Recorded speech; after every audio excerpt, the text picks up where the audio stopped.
Hello and welcome to Ula Tea Leaf Readings. My name is Lenor and tonight I'm going to be reading your tea leaves. This is a horoscope for Virgo. If Virgo is your solar, lunar, ascendant/rising sign, then this is a message for you. Okay, let's get started.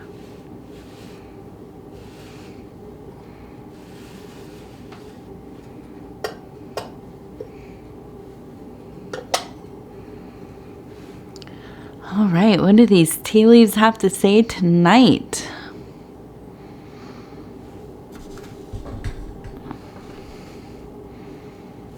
Okay, here we go.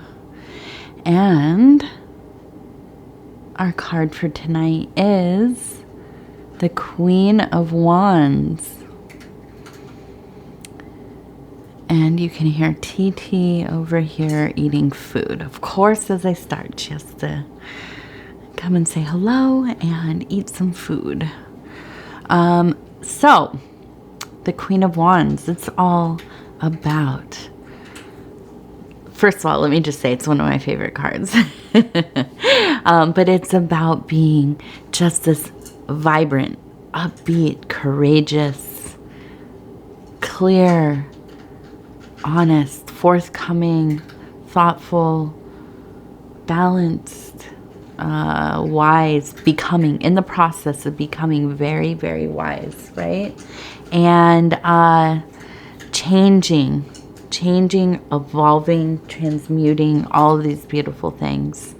And I think that with all of that fire, there is a lot of sensuality, a lot of love, attraction, these kinds of things. So let's take a look what's going on over here. And the first thing I see, okay, is very much this beautiful figure that looks very, to me, this looks like the Queen of Wands, right? We have a seated figure, kind of enthroned here, okay, sitting, and a beautiful kind of elongated kind of headdress or, whatever, and this vessel of life and I feel like carrying your own temple, right at the core, and this kind of solar, what is it called? The solar, not solar cross, maybe it is the solar cross, but it is the circle with the dot in the middle, and this is a sign of the divine God, the zero being impregnated, and the word logos, right, being within that circle. Okay, so really, the carrier of the divine, the vessel of the divine, and this beautiful kind of just holistic, whole kind of growth, and being in a place of knowing self, right? Being self-possessed and confident in your movements. Also knowing when you're wrong, right? When you need to work on something, when you have trespassed against others, you have gone too far with something, all these kinds of things that we need to be aware of. We cannot be in a place of thinking we're always right, or, infallible, or, whatever we do is, should be pardoned. We have to do the work to be better to others, right? To be more kind, to be more aware, to be, again, more forthcoming, honest. I think it's so important to be, when you get into these higher positions, to be able to find your voice, to be able to say when something makes you uncomfortable, when you need to place a firm boundary, when, you know, it seems that somebody is not understanding that whatever they're doing is making you unhappy, or you do not appreciate it, or you'll not have it in your life, right? And this is what I think of when it's about like the forthcoming, being honest, right? I know that that is difficult for most of us, to tell people, hey, I don't like that. I'm not going to have that. But you know what? When we get to a point in our life where we start saying no, when we start protecting our energy, protecting our sacred spaces, our home, our heart, our, you know, spiritual alignment, it's easier and easier to say no. It's easier and easier to say, you know, we have to come to some kind of understanding. I think that, you know, you're a Virgo, right? You're good at advocating for yourself, but you also don't like to hurt people's feelings. And it takes some practice figuring out, especially if you're a woman, because we are conditioned to be agreeable, but you have to do, you know, a lot of work to figure out, am I being rude? Am I being mean? Or am I advocating for myself? Right? And sometimes people absolutely do not want to hear you say no, or hey, that's I don't like that, or you made me feel this way, or, you know, no thank you, I'm not gonna be involved, or whatever. And ultimately, that's not your problem. So, I see that we have this, it also looks like a beautiful kind of boat. Okay, so there is this movement in this elevated place, a place of knowing, a place of stability, of, again, being, you know, very self-possessed. Now, we also have this bird, and I feel like this is kind of like that messenger bird, okay? And I feel that we have had kind of an encounter, or an ongoing encounter, and I see this is a figure of a person kind of down here, and I feel kind of gazing upwards, right? And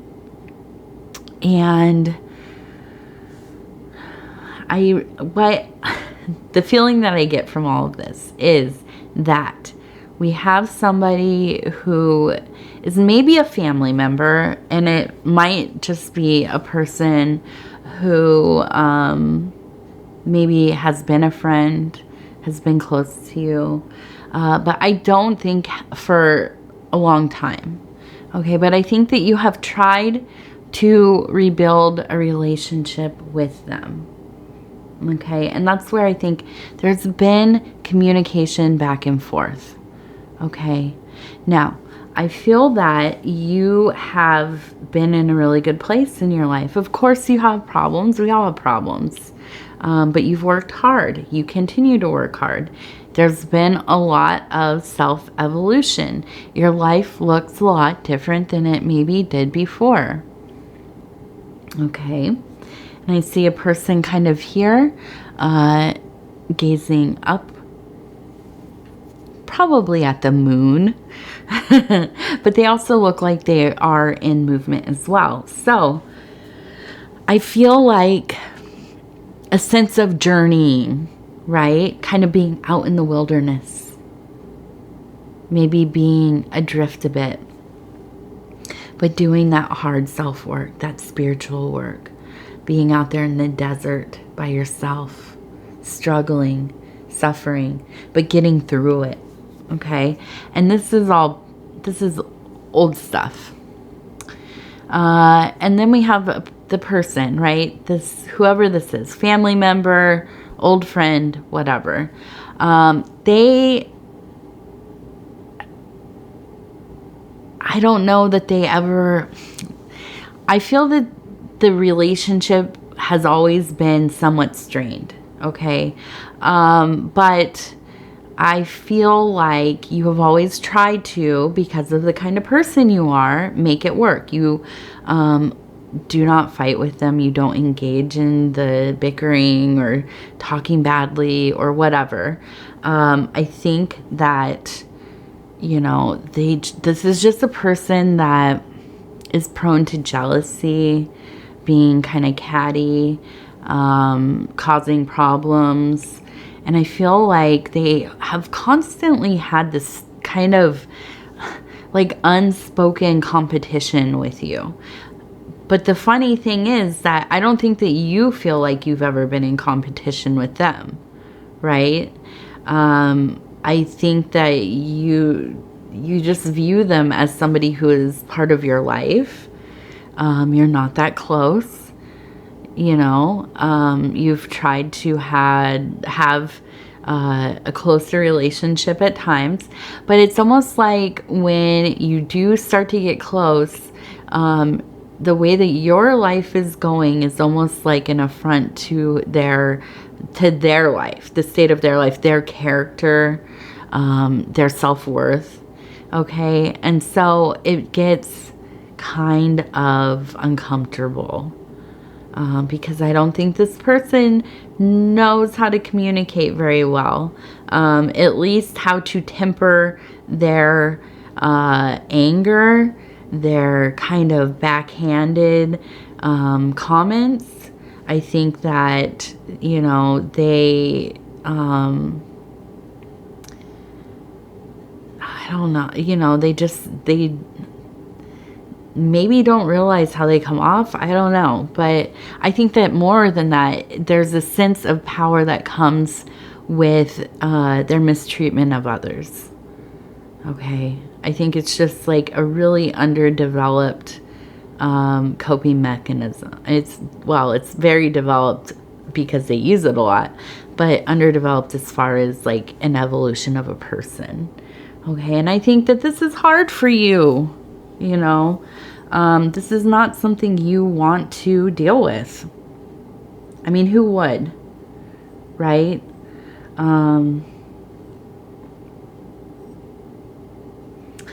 And, you know, we have the snake, right?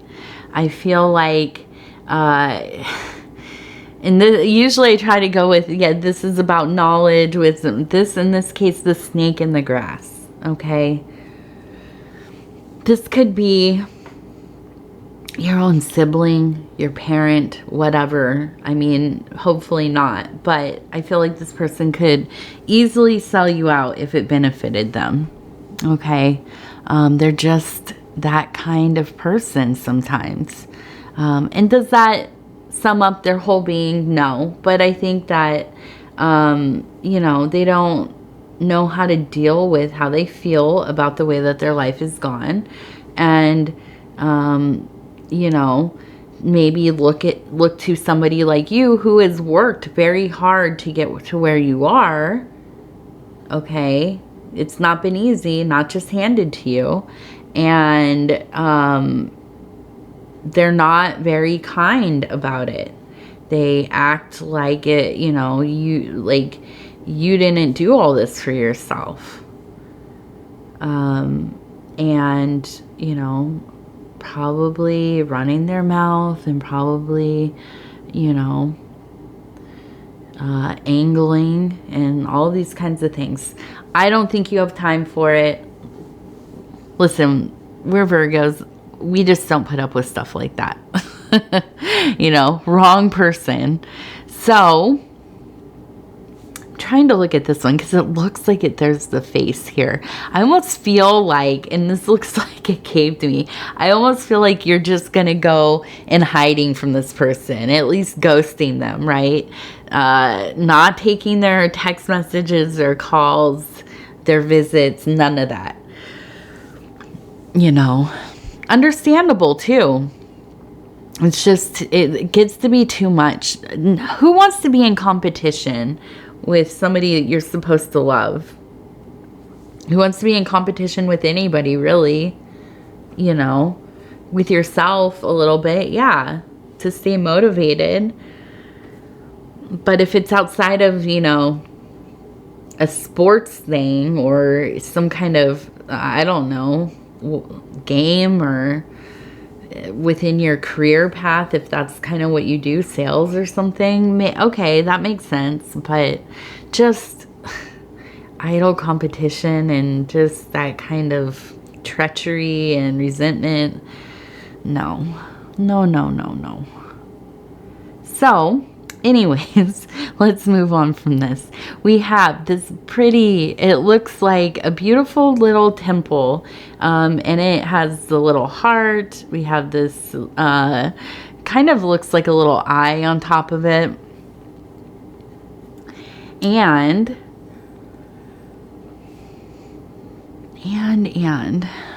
where did you go? Okay, so oops, I'm going to kind of turn this way too.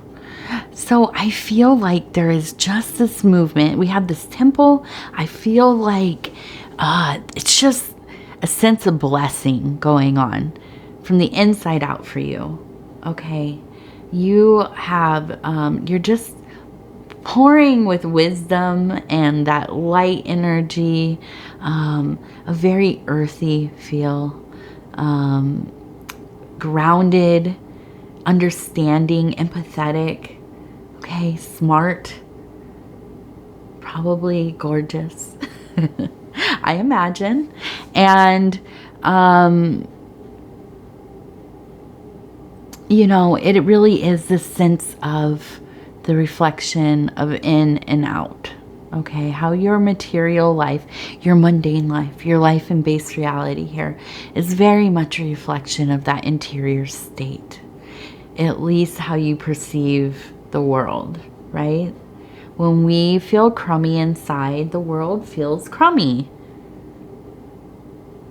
When we feel like we're really working hard, we're diligently processing and doing this healing, self-healing, and you know, being with the divine, spending that time, making the time, you know, finding ways to become inspired. Inspiration, motivation does not just appear.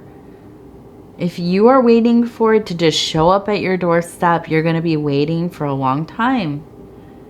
You have to create channels,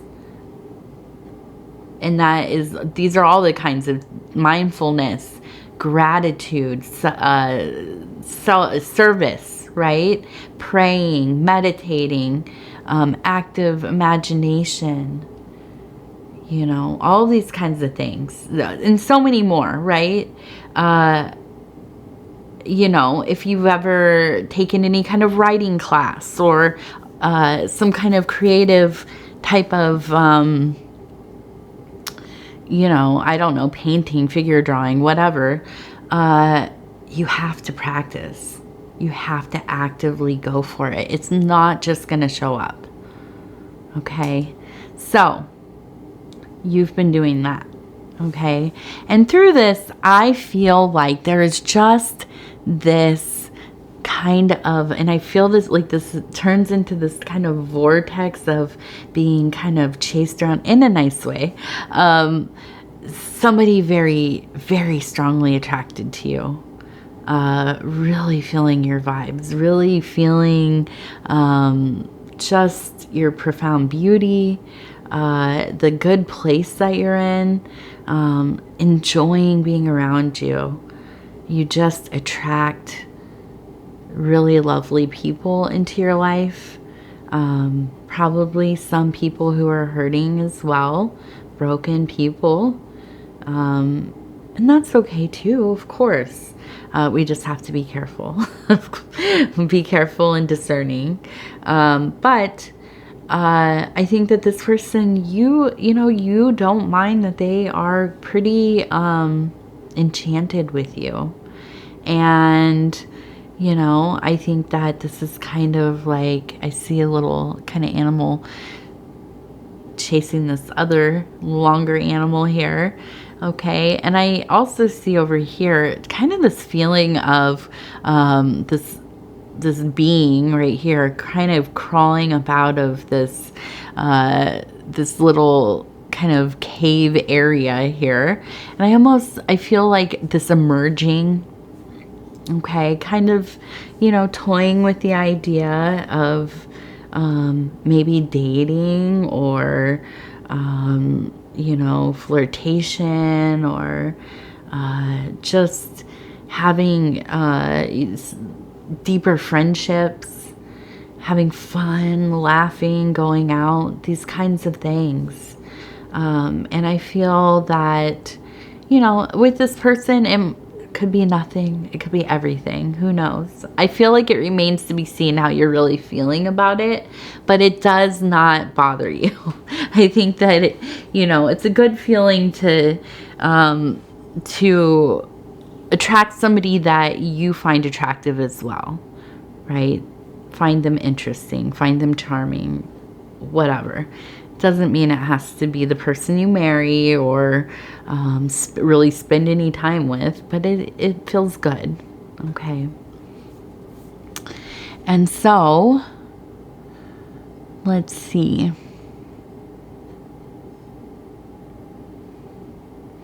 We have a little flower. We have another person on a walk here. Yeah. So, you know me. I love being outside. If you've watched any of my other readings, I am always talking about getting out there into nature. Doing that intentional movement. I know it's been so hot. I don't know what it's been like in the southern hemisphere, but in the northern hemisphere, it has been hot. So if you can't get outside, there are other ways to transport yourself. Maybe watch some of your favorite movies. I know for me, I get like in a vibe where I'm like, oh, I want to watch, whatever, like, there's this movie, Stealing Beauty, with Liv Tyler in it, and she goes to Tuscany. It's from the 90s. But like, that's one of my favorite summer movies because it's so pretty. It's like, kind of she goes to like an art commune type family place or whatever, and it's really pretty. But when I can't get out and do the things I want to do or travel, I use the movies, the romance. I like all of the Merchant Ivory movies, like A Room with a View and Maurice, and all these different kind of romantic turn of the century type things. And because they're easy, they're not too emotionally difficult. And I get very enchanted by media, so I have to be careful. I have to be on the right vibe. So anyways, if you can't get outside, you can't go walking in the gardens or hiking or into the forest to the ocean, you go watch a movie that you love, something that feels like a little piece of your story, right? Like a little nostalgic tidbit. All right. I want to thank you so much for spending this time with me. It is always such an honor. I can't express, how thankful I am to be able to have this channel, to be able to connect with you all. If you haven't subscribed yet, please think about doing that. You can hit the little bell. If you, what was the next thing? Oh yeah. If you, oh yeah, wait, what, the commenting. Sometimes I just forget my little spiel. You know, I was thinking about that. I was also thinking there's this show that I want to finish. It's I forget what their name, but it's set in Corfu. It's like on PBS, and it's about this family that moves there from England to this Greek island, and it's kind of silly. And anyways, one of the kids in there, and he's a real person. He was, I think he's passed now, but he was a naturalist, and I don't know. I really enjoy it. I was just thinking, you know what? I didn't finish that movie. But anyway, so if you want to leave a comment, let me know what kind of movies, what TV shows you like, which ones kind of have like a beautiful atmosphere or location that kind of really is immersive for you, that you relate to. And yeah, I love being able to connect with you all that way through the comments and stuff. So thank you, and we will talk again very soon.